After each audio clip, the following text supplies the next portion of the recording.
Hello student, आप सबका स्वागत है फिर से एक नए वीडियो। तो इस वीडियो में हम बात करने वाले हैं ट्वेल्थ क्लास की मॉडल पेपर के बारे में। जो आपका यहाँ पे भौतिक का पेपर होने वाला है, जो फिजिक्स का मॉडल पेपर आया हुआ है, उस मॉडल पेपर की पूरी बात इस वीडियो में करने वाला है। तो वीडियो को आपको यहाँ पर लगता देखना है। चैनल पर पहली बार है तो चैनल को आपको सब्सक्राइब कर लेना है। इंग्लिश और हिंदी वाले दोनों भी स्टूडेंट्स वीडियो को देख सकते हैं, क्योंकि दोनों के प्रश्नों के आंसर यहाँ पे मैं देने वाला हूँ। हिंदी इंग्लिश दोनों में आपको यहाँ पे पूरे के पूरे आंसर मिलने वाले हैं। तो जो भी स्टूडेंट यहाँ पे ट्वेल्थ क्लास का है, उसके लिए बहुत इंपॉर्टेंट आपका मैसेज है कि आपका यहाँ पे सैम्पल पेपर पूरे के पूरे जो यहाँ पे आए हुए हैं, वो सारे के सारे पेपर यहाँ पे आपको सॉल्व कराए जा रहे हैं विद आंसर के साथ। तो इसकी आपको प्रैक्टिस दोबारा करने की ज़रूरत नहीं पड़ेगी, क्योंकि आपको वीडियो के माध्यम से सारी की सारी प्रैक्टिस करा दी जाएगी विद आंसर के साथ। तो आपको दोबारा से प्रैक्टिस नहीं करनी पड़ेगी। तो इस वीडियो में मैं आपको यहाँ पे जो आपका यहाँ पे केवल तो फिजिक्स का पेपर होने वाला है, उसकी पेपर की यहाँ पे पूरी की पूरी सॉल्यूशन देने वाला हूँ।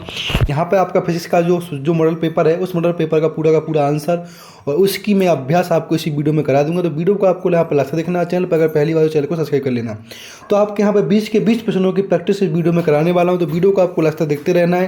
अगर चैनल पर पहली बार चैनल को सब्सक्राइब कर लेना। यहाँ पे 3 घंटे का समय मिलने वाला है और टोटल आपका ये पेपर 70 नंबर का होता है। तो यहाँ पे हम भौतिक शास्त्र की बात करने वाले। जो स्टूडेंट 12th क्लास में भौतिक ले रखी है, उनके लिए वीडियो बहुत इंपॉर्टेंट है। तो इस वीडियो को आपको पेपर देने से पहले 1 से 2 बार जरूर देख लीजिएगा, क्योंकि इसमें से आपके 50% प्रश्न आपके पेपर में आते हैं। उसी से रिलेटेड जो प्रश्न बनते हैं, सारे के सारे प्रश्न इस वीडियो में आपको मिल जाएंगे। तो इस वीडियो में मैं सारे के सारे प्रश्नों के आंसर बताने वाला हूँ। बस वीडियो को आपको यहाँ पर लास्ट तक देखते रहना है। तो हम बात करने वाले हैं पहले पेपर के बारे में। जो आपके यहाँ पर पहला प्रश्न पूछा गया, पहला प्रश्न क्या पूछा गया, उसकी यहाँ पर मैं बात करने वाला हूँ।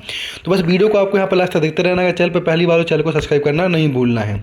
तो अब जो सबसे पहला प्रश्न आपसे पूछा गया, उसमें पूछा गया कि निम्नलिखित प्रत्येक प्रश्न के लिए दिए गए विकल्पों में से सही उत्तर चुनकर लिखिए।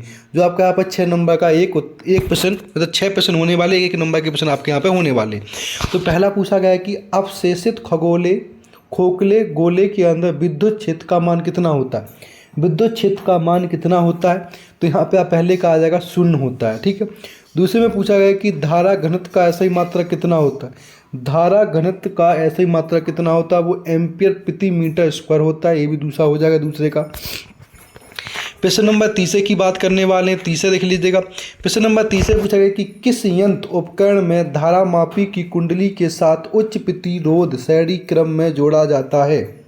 तो प्रश्न नंबर 30 का आपका यहाँ पे ऑप्शन हो जाएगा, तो तीसरे का आपका यहाँ पे ऑप्शन हो जाएगा वोल्ट मीटर। क्या आ जाएगा, वोल्ट मीटर में जोड़ते। प्रश्न नंबर 4 में प्रत्यावर्ती धारा परिपथ में वाटहीन धारा होती है यदि परिपथ में है। परिपथ में क्या है। प्रश्न नंबर 4 का आपका यहाँ पे आंसर हो जाएगा केवल एल, और दूसरा आ जाएगा। ठीक है। प्रश्न नंबर 5 की बात करने वाले, इसमें पूछा गया कि तरंग सदिश को व्यक्त किया जाता है। तरंग सदिश को किस में व्यक्त किया जाता है, तो इसमें आपका आंसर हो जाएगा 4, k = 2π/t आ जाएगा। ठीक है। प्रश्न नंबर 6 की बात करें। 6 में पूछा गया है कि प्रकाश का रंग ज्ञात किया जाता है। प्रकाश का रंग कैसे ज्ञात किया जाता है, प्रकाश की आवृत्ति से। किससे, प्रकाश की आवृत्ति से। इस तरह से आपके सारे के सारे जो ऑप्शन वाले प्रश्न थे, सारे के सारे मैंने करा दिए गए। इन सारे के सारे वो जो ऑप्शन वाले थे, वो सब के सब मैंने करा दिए गए, जिसमें आपको विकल्प चुनकर उत्तर बताने थे, वो सारे के सारे यहाँ पे बता देते। पहले का आपका क्या हो जाएगा, दूसरा। इसके बाद दूसरे का दूसरा हो जाएगा। तीसरे का आपका पहला हो जाएगा। चौथे का आपका यहाँ पर दूसरा हो जाएगा। 5वें का आपका यहाँ पर चौथा हो जाएगा, और यहाँ पर 6ठे का आपका तीसरा हो जाएगा। इंग्लिश वाले स्टूडेंट भी इसी तरह से लगा सकते हैं अपने, जो हिंदी में मैंने बताया सेम टू सेम आंसर होने वाला है। अब हम बात करने वाले प्रश्न नंबर 2। प्रश्न नंबर 2 में आपसे पूछा गया रिक्त स्थानों की पूर्ति कीजिए। किसकी, रिक्त स्थानों की पूर्ति की, जिसके अंदर आपके 6 प्रश्न पूछे जाने, वो 6 नंबर के होने वाले हैं। पहला प्रश्न पूछा गया है कि कांच के अंदर वायु का बुलबुला खालिस्ता लेंस की भांति व्यवहार करता है। बुलबुला किसकी भांति, लेंस की भांति। कैसे, कौन से लेंस, अवतल लेंस। क्या लिख दोगे पहले में, अवतल लेंस। तो पहले में अवतल लेंस आ जाएगा। प्रश्न नंबर 2 की बात करें। दूसरे पूछा गया कि एकल स्टील द्वारा वितरण खालिस्तान वितरण का उदाहरण है। तो दूसरे में क्या आ जाएगा, दूसरे में आपका आ जाएगा यहाँ पे फ्राउनहोफर। क्या आ जाएगा, फ्राउनहोफर। क्या आ जाएगा यहाँ पे, फ्राउनहोफर लिख देना आपको दूसरे में। ठीक है। प्रश्न नंबर 3 में इलेक्ट्रॉन का ब्राह्म द्रव्यमान होता है। जो आपका यहाँ पे इलेक्ट्रॉन का ब्राह्म द्रव्यमान कितना होता है, तो आपको यहाँ पर 9.2 × 10⁻31 kg। तो इस तरह से आपको तीसरे में लिख देना है। ठीक है। हम बात करने वाले प्रश्न नंबर 4 की। इसमें पूछा गया कि जिससे पूछा गया कि रदरफोर्ड मॉडल के अनुसार इलेक्ट्रॉन की कुल ऊर्जा होती है, इलेक्ट्रॉन की ऊर्जा कितनी होती है, यहाँ पे ऋणात्मक होती है। क्या लिख देना आपको यहाँ पर, ऋणात्मक, ऋणात्मक होती है, ठीक है। चौथे में प्रश्न नंबर 5 में पूछा गया खाली स्थान प्रक्रिया में हल्के नाभिक मिलकर भारी नाभिक बनते हैं, कैसे बनते हैं, नाभिकीय संगलन। क्या लिख दोगे, नाभिकीय संलयन, नाभिकीय संलयन, इस तरह से लिख देना प्रश्न नंबर 5 में। प्रश्न नंबर 6 में किसी अर्धचालक का प्रतिरोध अशुद्धि मिलने पर कैसा होता है, बढ़ जाता है। क्या लिख दोगे आप यहाँ पे, बढ़ जाता है। इस तरह से आपके डिक्टेशन पूरे हो गए। इंग्लिश वाले स्टूडेंट भी इसी तरह से भर सकते हैं पूरा का पूरा। प्रश्न नंबर 30 की बात करने और 30 में क्या, 30 में पूछा गया आपसे कि सत्य असत्य लिखिए। जो 5 सत्य असत्य पूछे गए, एक नंबर के आपके यहाँ पे होने वाले। पहला पूछा गया कि गामा किरणों की भेदन क्षमता न्यूनतम होती है, सत्य या असत्य, आपका एकदम असत्य हो जाएगा। दूसरा पूछा गया हाइड्रोजन परमाणु की आयतन ऊर्जा 13.6 eV होती है, सही या गलत, ये भी आपका असत्य हो जाएगा। प्रश्न नंबर 30 में प्रकाश विद्युत उत्सर्जन के लिए क्षारीय धातु प्रयुक्त की जाती है, सत्य या असत्य, ये आपका सत्य हो जाएगा। प्रश्न नंबर 4 में व्यक्तिकरण फ्रिंजे समदूरस्थ होती हैं, सही या गलत, ये आपका सत्य हो जाएगा। प्रश्न नंबर 5 में जब एक लेंस को द्रव्य में डुबाया जाता है तो उसकी क्षमता बढ़ जाती है, ये आपका सत्य हो जाएगा। तो 3 असत्य हैं, 3 आपके यहाँ पर असत्य हैं और 2 सत्य हैं, तो इस तरह से आपका सत्य असत्य हो जाते हैं पूरे के पूरे। इंग्लिश वाले स्टूडेंट भी इसी तरह से पूरा का पूरा ही कर सकते हैं सत्य असत्य आपका। प्रश्न नंबर हम 4 की बात करने वाले। प्रश्न नंबर 4 में क्या पूछा गया उसकी यहाँ पर बात करने वाले हैं। प्रश्न नंबर 4 में आपसे पूछा गया कि सही जोड़ियाँ बनाइए, जो आपकी 6 पूछी जाने वाली, 6 नंबर की यहाँ पे होने वाली। तो पहली सही जोड़ी है, इसमें पूछा गया कि खगोलीय दूरदर्शी की अवधारण क्षमता होती है, अवधारण क्षमता होती है। तो क्या आ जाएगा आपका यहाँ पे क्षमता में, तो आपका यहाँ पे क्षमता में आ जाएगा -F0/Fe, इस तरह से। दूसरे का सरल सूक्ष्मदर्शी की आपतन क्षमता कितनी होती है, वो आपका यहाँ पे आ जाएगा 4th वाला ऑप्शन 1+D/F, ठीक है। तीसरे में संयुक्त सूक्ष्मदर्शी की आपतन क्षमता कितनी होती है, तीसरे का इसमें आपका आ जाएगा यहाँ पर तीसरे का दूसरा, जिसमें -V/U 1+D/U, इस तरह से आ जाएगा।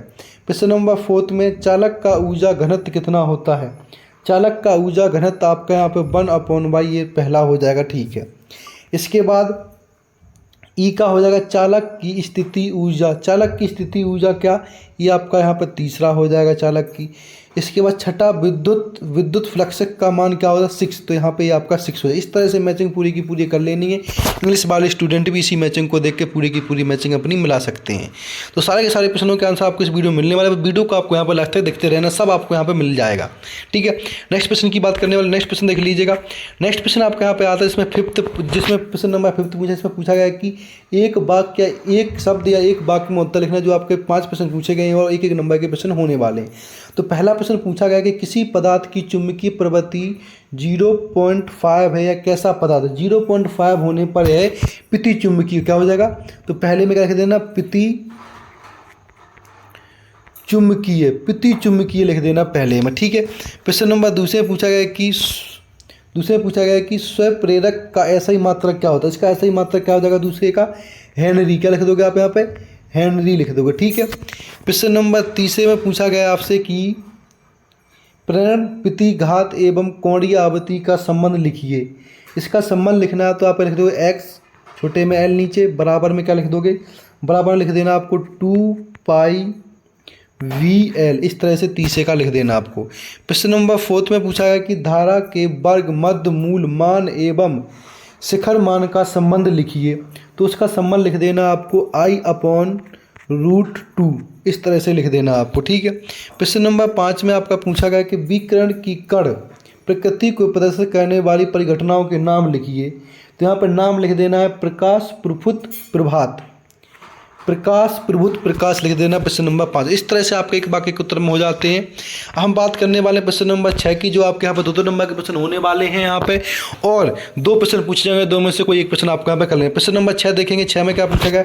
6 में आपसे किसी विगलित चालक को धनावेशित करने पर उसका द्रव्यमान कम हो जाता है, क्यों, ये बता देना है। या फिर अथवा वाला प्रश्न पूछा गया, इसमें आपको 2 विद्युत बल्ब रेखा एक दूसरे को कभी प्रतिच्छेद नहीं करती, क्यों, इन दोनों में से कोई एक प्रश्न आपको यहाँ पे कर लेना है। प्रश्न नंबर 7 की बात करने वाले। प्रश्न नंबर 7 देखिए। प्रश्न नंबर 7 में पूछा गया कि विद्युत प्रतिरोध एवं विशिष्ट प्रतिरोध में कोई 2 अंतर लिखिए, या फिर किसी रेल के आंतरिक प्रतिरोध की भाषा लिखिए एवं इसका ऐसे मात्रक एवं विमा सूत्र लिखिए, इन दोनों में से कोई एक आपको कर लेना है। प्रश्न नंबर 8 में भी यही करना है, इन दोनों में से कोई एक आपको यहाँ पे कर लेना है। प्रश्न नंबर 9 देखेंगे। 9 भी सेम इसी तरह है। प्रश्न नंबर 10 देखेंगे। 10 में भी यही करना है, 2 में से कोई एक प्रश्न आपको यहाँ पे करने से पूछा गया कि सबसे कम आवृत्ति वाली विद्युत चुम्बकीय तरंग का नाम एवं एक उपयोग लिखिए, या फिर अथवा में विस्थापन धारा की परिभाषा लिखिए एवं इसका सूत्र लिखिए, इन दोनों में से कोई एक प्रश्न आपको यहाँ पे कर लेना है। प्रश्न नंबर 11 में क्या प्रश्न नंबर 11 में पूछा गया आपसे, हाइड्रोजन परमाणु में केवल एक ही इलेक्ट्रॉन है किंतु उसके उत्सर्जन स्टैम्प्स में कई रेखाएं होती हैं, ऐसा क्यों है। या फिर अथवा वाला प्रश्न कह सकते हैं, इसमें पूछा गया नाभिकीय संकलन अभी तक एक प्रायोगिक तथा नियंत्रक ऊर्जा स्रोत के रूप में क्यों प्रयुक्त नहीं हुआ है, इन दोनों में से एक प्रश्न आपको यहाँ पे कर लेना है। प्रश्न नंबर 12 की बात करने वाले। प्रश्न नंबर 12 में पूछा गया कि नेज में बाह्य अर्धचालकों में कोई 2 अंतर लिखिए, या फिर पी प्रकार एवं एन प्रकार के अर्धचालकों में कोई 2 अंतर लिखिए, इन दोनों में से कोई एक कर लेना है। प्रश्न नंबर 13 में भी, जो 13 नंबर प्रश्न आपका यहाँ से 3 नंबर के प्रश्न स्टार्ट हो जाते हैं, दोनों में से कोई एक प्रश्न करें। इसमें विद्युत धारा वितरण से संबंधित किरचॉफ के नियम को लिखिए, या फिर संतुलित सेतु का विद्युत परिक्षेप बनाते हुए उसका सिद्धांत साबित कीजिए। इस तरह से आपको सारे के सारे प्रश्नों को कर लेना। प्रश्न नंबर 14, प्रश्न नंबर 15, 16, 17 और इस 18 प्रश्न आपका 4 नंबर का, 19 और प्रश्न नंबर 20। तो इस तरह से पूरे के पूरे प्रश्न आपको यहाँ पर कर लें। जितने प्रश्न बताएंगे सारे के सारे प्रश्न इंपॉर्टेंट है। इन्हीं प्रश्नों के आपके अर्ध गेट जो मेन एग्जाम होता है उसमें आपके प्रश्न बनते हैं, तो इन प्रश्नों को आपको ध्यान से पढ़ लेना और इनका आपको ध्यान से अभ्यास कर लेना है। तो ऐसी इंपॉर्टेंट अपडेट के लिए चैनल को लाइक करें, सब्सक्राइब करें, वीडियो को ज़्यादा से ज़्यादा शेयर करें। धन्यवाद।